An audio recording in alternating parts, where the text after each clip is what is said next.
Badgers fans, what are you most optimistic about heading into Penn State? I know Rajiv's got takes, I got takes. We're going to tell you why we're positive going into this weekend.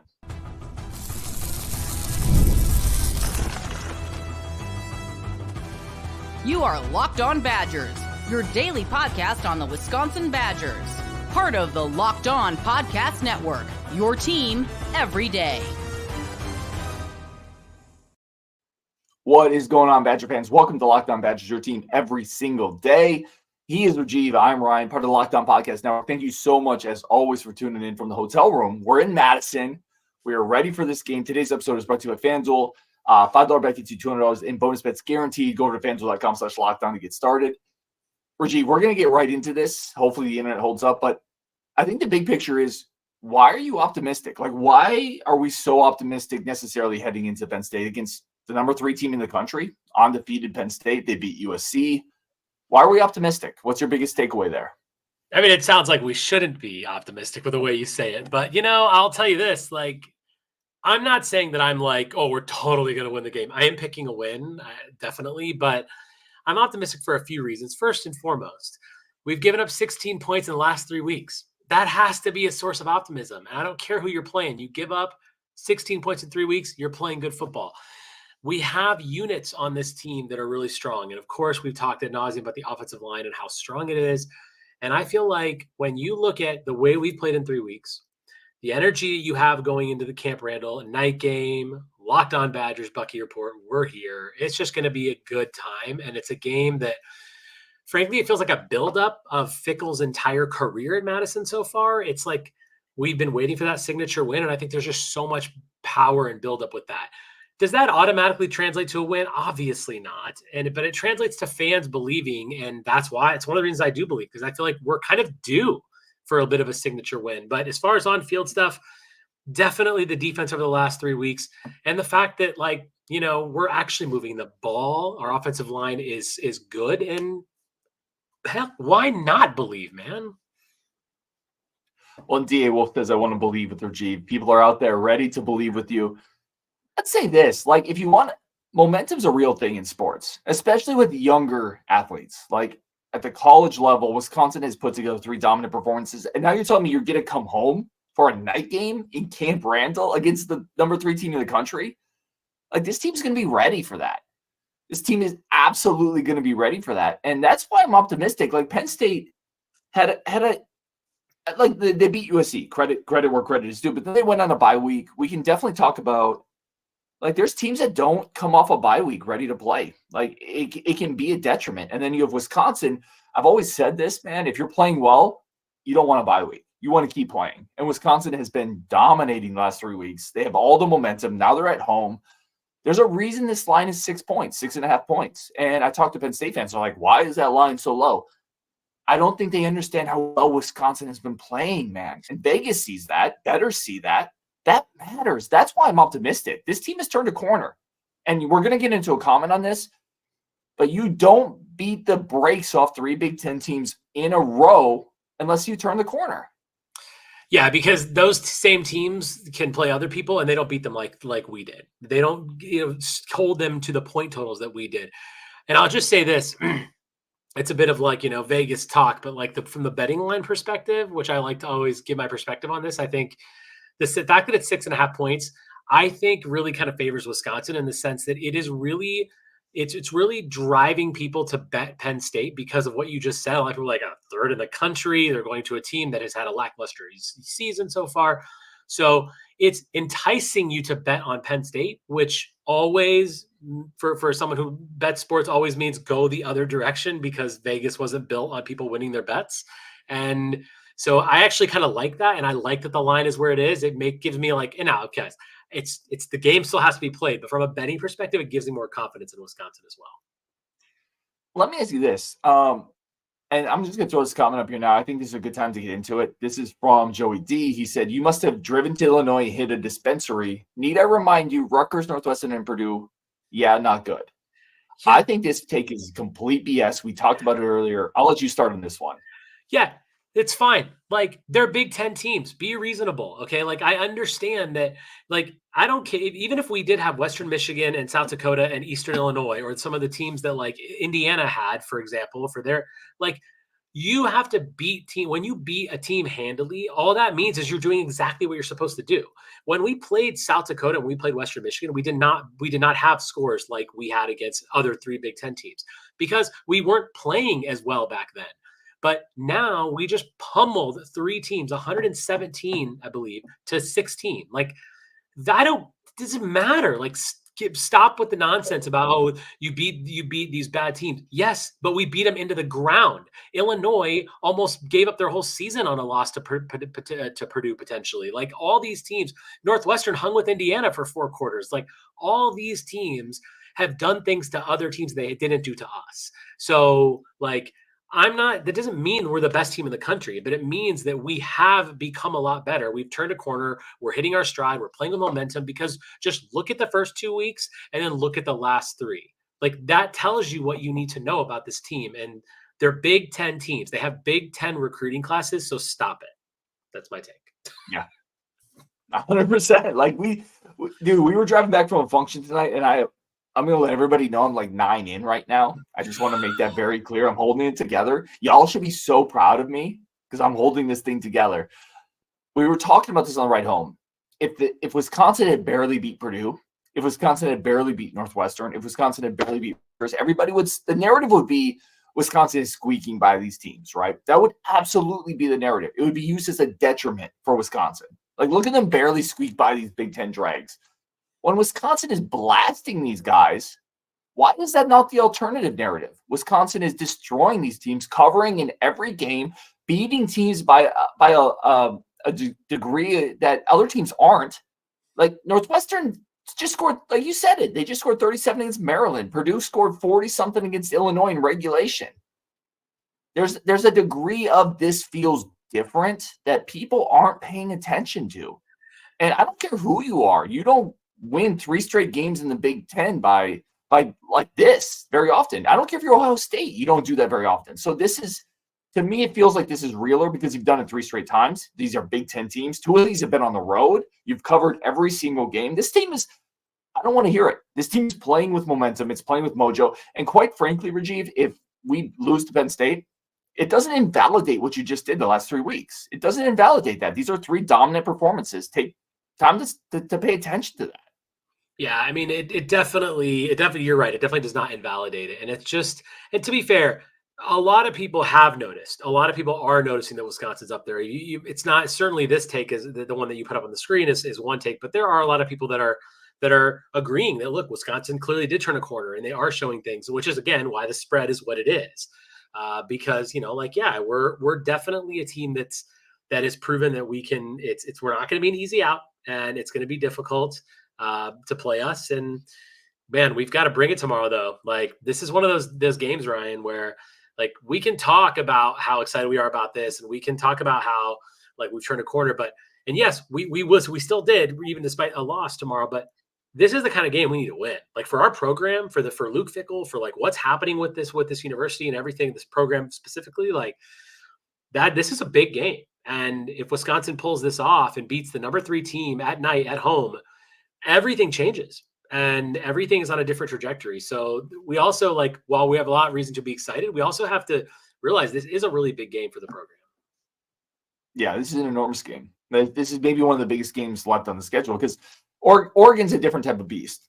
But if you do beat Penn State, what does that do for the trajectory of the rest of the season, right? What does that do for your momentum as you continue to roll into the Minnesotas and the Nebraskas and the Iowas? I think it changes all of that. And then you do have the possibility to get to 8 or 9 wins if you beat Penn State, which exceeds all expectations before the year. So I agree with you. I think it's an enormous game. We're going to take a quick break. We're going to come back, talk about how big of a key Braden Locke is in this game. We need to talk about, his ball security, but also what can he bring to this game against Penn State. We're going to talk about it next on Locked On Badgers. But first, a quick break for friends of the show over at FanDuel. FanDuel remains the number 1 source for all your sports betting needs. I know I keep Rajiv up on this one for a reason. Like, that dude is Vegas incarnated.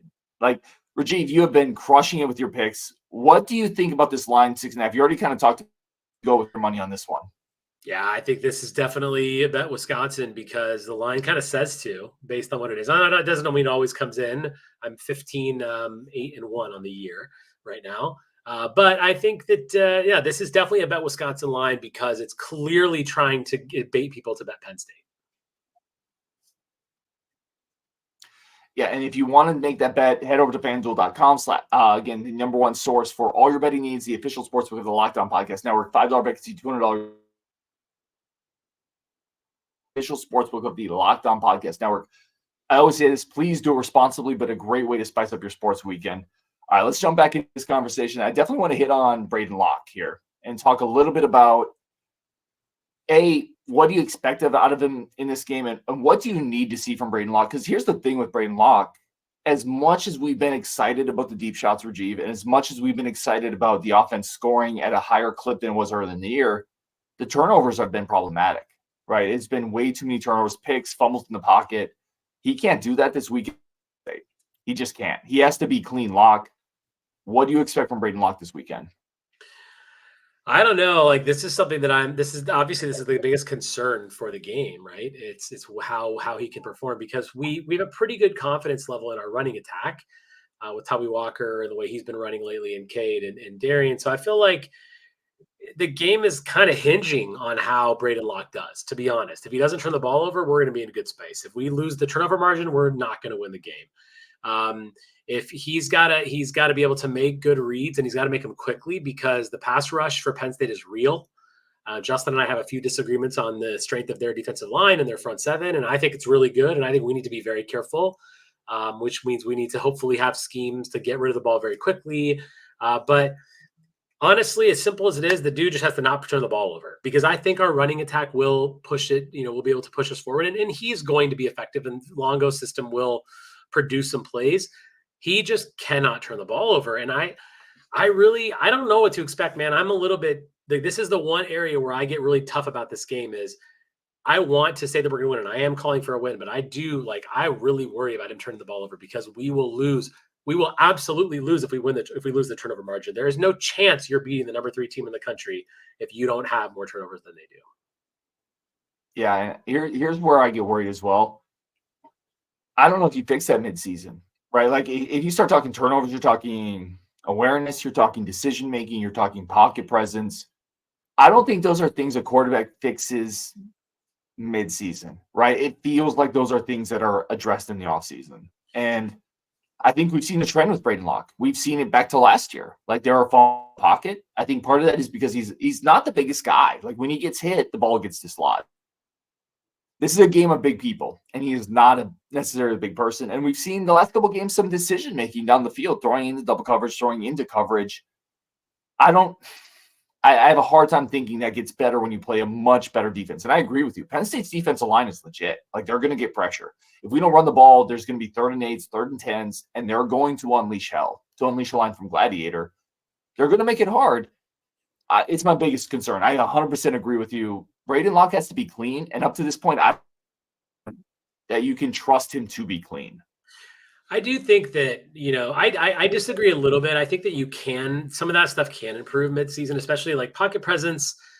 I mean, it means a lot of different things, but I feel like I already noticed that improvement from him, especially from the Alabama game where he was coming in deer in the headlights, playing Alabama, not having the first team reps. But after that 2-week layoff and then playing at USC, like he has looked better since the Alabama game. He has improved, obviously. I do think that he's just settling in, the game slowing down a little bit for him. So maybe it's not necessarily a huge improvement in pocket presence, but he just looks more comfortable back there. And I think that sort of innately kind of turns into more better pocket presence and his ability to feel himself through there. I think he has been finding better passing lanes for the most part. So I do think some of that can get better. He's just got to hold on to the ball. And I think that some of that, yes, it's not really going to improve mid-season, but there are some coachable things in there that can help prevent turnovers, in my opinion. Team need to run the ball. Let me say this another way. If Wisconsin struggles to run the, and Penn State has been pretty good statistically against the run, I don't think we're just going to gash them. Can Braden Locke be good enough to win this game? Say that again, Ryan. You were kind of breaking up a little bit there. Oh, if we cannot run the ball, can Braden Locke be? And statistically, Penn State's been pretty good against the run. Yeah, I mean, you're right. First of all, they have been, and that's definitely something that we need to factor into. But I don't really believe that we can just beat them with his arm. No, like I think we have to run the ball to win the game. I just think that's the reality, because if we're in a situation where it's 3rd and 10, 3rd and 11, like if we're putting ourselves in bad situations, it's not going to happen. That's just not. I mean, I want to believe that it can, but the way it can is if our running attack is as solid as it has been in recent weeks, and we lean on our offensive line the way that we know that they can perform. And honestly, man, I hate to say it, but I don't really think it's just Braden Locke's arm can get it done. Yeah, I agree. I think you have to be able to run the ball. And then it kind of leads me to the next question. This is something we got from a comment. This is from a Kefo. He starts to talk about the best you can hope for, and I'll just read here. Come on, Ryan. The best you can hope for is a close game. Penn State has better players, better talent. They'll win out at the end. Let's say it's closer than that. Let's say it's not 34-21. Let's say Wisconsin loses a close game. Is there any scenario here where you're good with a moral victory?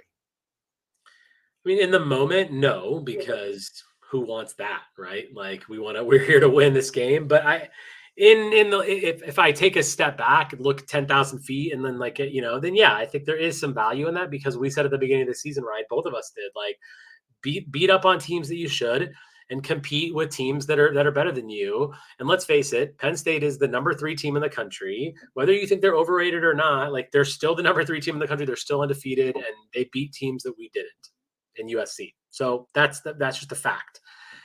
And if we can compete with this team, it may not feel good tomorrow. It depends on how we lose the game. But if it's a close game and we battled, like there is moral victory in that. And frankly, you and I sat in this city, not in this hotel, but in a different hotel in this city last year after the Ohio State game, and said, yeah, that was a pretty good performance. We had a moral victory against Ohio State, a team that normally beats the crap out of us.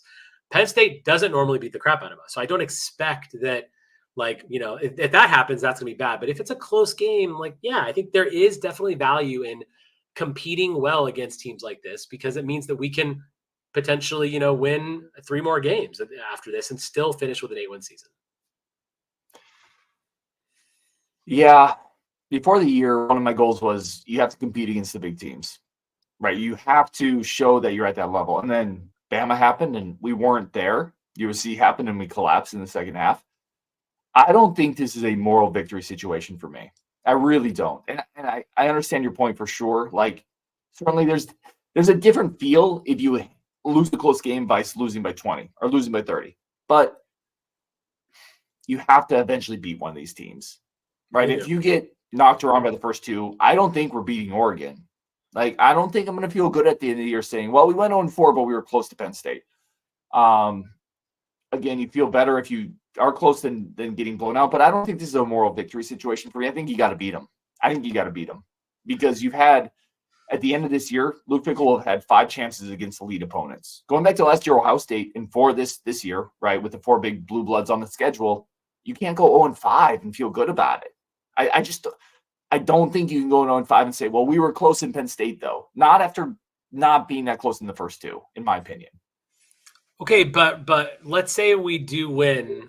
We beat Iowa, Nebraska, Minnesota. We lose to Penn State and Oregon. We finish 8-4 on the regular season.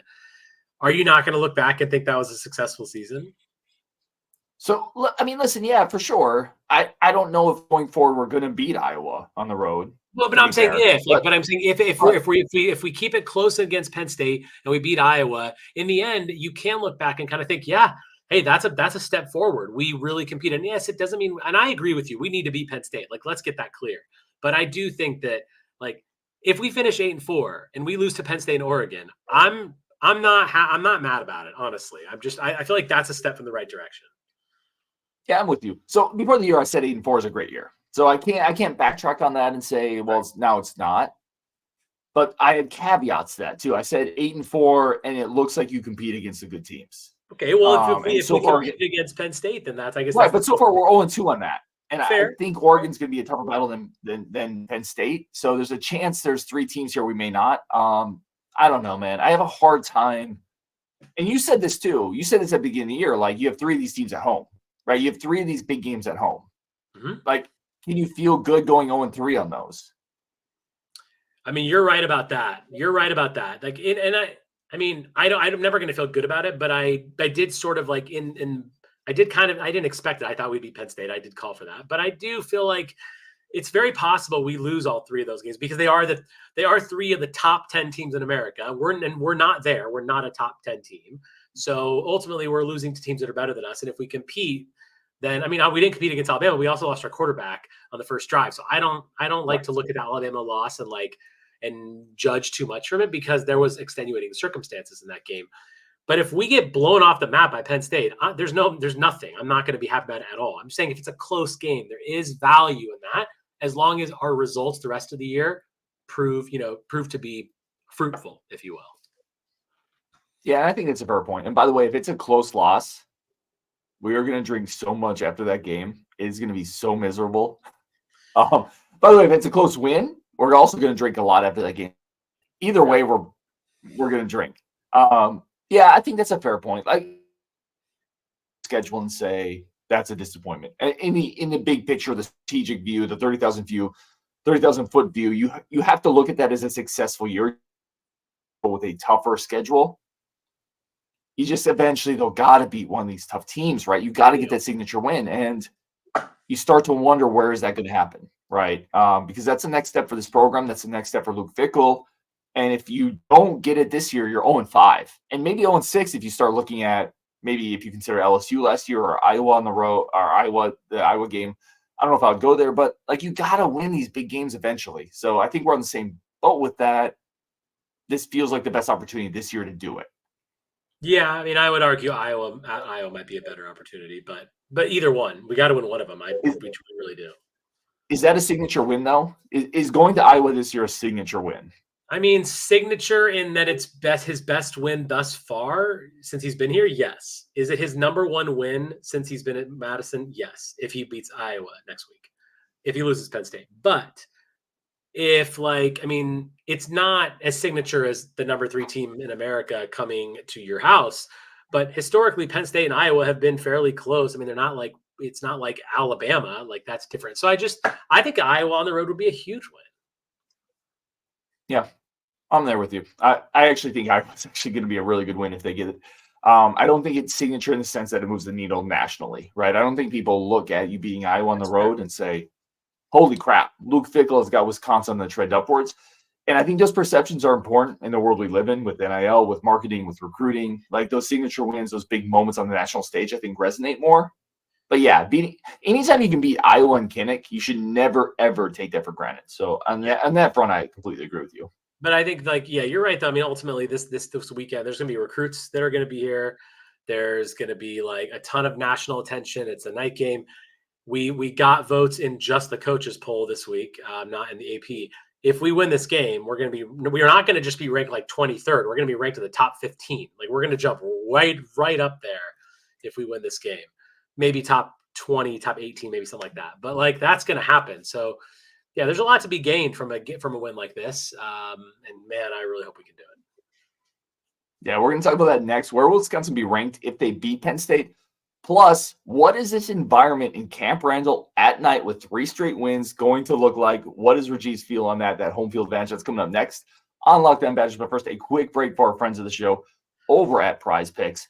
Prize Picks is the ultimate spot if you want to place real money, get real sports action. With over 10 million members and $10 billion in awarded winnings, Prize Picks has made daily fantasy accessible for everybody. It is the ultimate place for daily fantasy. That's what Prize Picks is about. You just pick more or less for 2 players, and you have a shot to win up to more than 100 times your cash. You can now win over 100 times more than you're putting in over at Prize Picks with as little as 4 correct picks. Right now, sign up and get $50 instantly when you play $5. You don't even need to win to receive the $50. It's guaranteed. Prize Picks also offers weekly promotions that can lead to big payouts like Taco Tuesday. Each Tuesday, Prize Picks discounts select players up to 25% to provide even more value for your lineups. Download the app today. Use code LOCKDOWNCollege to get 50% instantly off after you play your first $5 lineup. Repeat the offer code. That's LOCKDOWNCollege, $50 off when you play your first $5 bet on your lineup. over at prizepicks.com. Download the app today. Use code LOCKEDONCollege. All right, let's get back into this. Let's talk a little bit about what that atmosphere is going to look like. Rajiv, what is Camp Randall going to look like this weekend if that game is close, headed into the second half, headed into the third quarter, headed into the fourth quarter? I think it's going to be absolutely electric. Yeah, I mean, we said last year that during the Ohio State game, we just wanted to be in it when jump around happened. Like going into the fourth quarter, you want that game to be close because the atmosphere will be electric. And you know what? Like, it's not just it's us. Obviously, if you're listening to this podcast, you're obviously a Badger fan. You care about what's going on tomorrow. I think like there's a lot of people out there that are desperate for a win like this. And that stadium is going to be full of those people. So yeah, the atmosphere is going to be super great. And I love night games, especially in Madison. We've had a history of good night performances. You know, we've beat teams like Ohio State at night, and there's a lot of fun and excitement that comes with that. Obviously, national attention for Camp Randall has always been very good. Like Camp Randall has a great reputation across the country as being a tough place to play, especially when the students are really up for it. And that's going to be up tomorrow because like, how can you not be up for this? Like it's a night game. It's going to be a little chilly. It's going to be really good weather in the sense that it's not going to be raining and stuff. It'll be a little chilly for me. But yeah, man, I think the atmosphere is going to be awesome. And if that's the difference in games like this, you know, and if we can like take advantage of that, force a turnover late, make a big play that gets the crowd even more juiced up, like it's going to be electric. Yeah, I think if it's a close game, I agree with you. One leg up says we need to have a little patience. Our program is definitely headed in the right direction. I know that's something you and I have talked about. I do continue to think this era of college football has led to fans having less patience, right? With the portal, being able to switch players out with NIL. I don't think anybody has the patience. Like Luke Fickell's been here a year and a half, and I already feel like there's people saying, is this going to work? You would never have seen that 10 years ago. If you had brought in a guy of Luke Fickell's pedigree, you would never a year and a half into after he posted a winning record in his first season, by the way, you never would have seen like this type of, gee, I don't know if he's the right hire. I do think patience needs to happen here. Like I do think Luke Fickell is the right guy. And in fans in general, we're a little less patient than we used to be. And I think that's a reflection of the era we live in to some degree. 7-5 in his first year, changing the culture of our program, changing the marketing schemes, and obviously dealing with NIL. Like there are things moving in the right direction, and you can find them and you can look for them all over the place. But if you don't want to see them, you're not going to see them. And there are some fans that just don't want to see them because they are upset that Leonard wasn't hired or Chris wasn't kept. And I get that. Every fan has a right to believe what they want to believe. But if you're looking at the program and you can look at objectively, like there are a lot of improvements, and just look at the recruiting class. Hello, 2024 class. Hello, 2025 class. Like that in itself puts us in a way better position than we were in during the end of Paul Christ's era. Now, could Leonard have done it? We don't know. But no, I mean, we're moving in the right direction, and you know, results have to happen. Let's face it. You like you said, we got to win games like this. You got to have those things to push the program forward. But the foundations of the program and what's being built on is there, and it's improving from the ground up. And all that means is you got to build a successful program, and he's building it from the internal culture, recruiting. Like that's where it starts. He's doing that. So give him time to do the rest. Yeah, Mike Gates says totally agree with Rajiv. We talked to we were able to go to an event today. We talked to some people. Like there's a lot of confidence internally. I'll say that without specifically talking about specific names or people or thoughts. There's a belief that the foundation is being laid, and that foundation is going to bear fruit in a couple of years. Like you look, Rajiv, you mentioned, and you look at the recruiting classes. That 24 class was stacked. This 25 class might be ranked even higher at the end of the day when you look at it with the pieces they've added, with where they're at and like rivals and where that composite is starting to trend. They're going to stack back-to-back recruiting classes in the top 20 potentially, top 25 potentially. Like that wasn't a thing consistently. Chris had a couple of those years, but Fickell has been 2 for 2 on that. And it looks like he has the infrastructure in place to continue recruiting at a top 20-ish level. That wasn't a consistent thing before Fickell got here, and that's how you build a program. Like you stack those talented classes together, and he has the guys here to do it. And that's something that I don't think it's that Luke Fickell and Chris McIntosh in this program, I think gets enough credit for, is they've rebuilt the periphery of the program, the recruiting, the marketing, the NIL department. All of that stuff is so vitally important, and they've rebuilt that area of the program. I mean, I would find it really challenging for anyone to have it.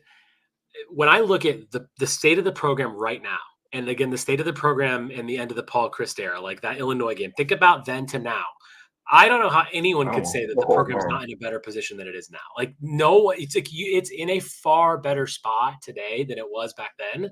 And that's all you need to know. Like, you gotta, like, obviously, I'm an optimist. I'm always going to be a believer in what can come. And I really, really believe in what Fickle's saying. And you're right. Like, you talk to, anyone internal to the program, players, anyone, it's like, there's a feeling of like, yeah, there's some bumps along the road and there's going to be that, but it's all about the growth from the ground up, foundation forward, trenches out, like all those things have to work.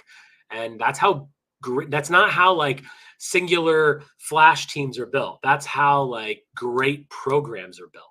And there's a difference between being a flash in the pan team, like maybe Indiana is right now because they got a great coach and who knows if that's going to stay. But like when you build a foundation of a great program, which we had, to be fair, for a long time, but now we're going to build it for the next level. We're building it to like have recruiting classes that we've never had before stacked together.